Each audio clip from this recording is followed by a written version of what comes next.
You're welcome to follow school to comedy, my brother. Follow school to comedy, oh. You go forget your sorrow.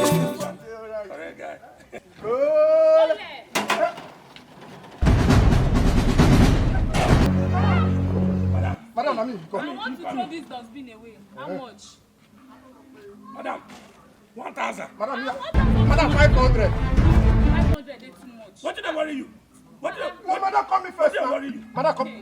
Madam, 200. I beg, I don't get 200. Madam, 100 naira. 100 naira? Yes, 100 naira, madam. What did I worry you? Hey! I hear me, take me, back me. Madam, come me. Now me the call. Madam, I go show you say I be nice person. I go show you say I be better person for this area. Madam, free of charge. I go carry you free of charge. Thank you. So you say you get sense. Hey. I will carry you free of charge. Okay. Let me go. As you won't carry am free now. Thank you. You be nice person. Madam, don't worry. I be nice person. I want people they call me Mr. Nice Man. Anyways, as you don't carry am free now, make I kukuma give your brother something. So yeah, take this 1,000. God bless you, ma. Enjoy your day. Thank you, ma. Oga, free of charge. Jesus!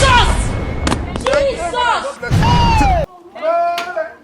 God, now I go reward you. Thank you, You will end up in McDonald's. We will want please. The people wait, please wait there. Now you carry the thing. I give you money. Students, they teach teachers. They know some people inside the school. You follow school to comedy, my brother. Follow school to comedy, oh.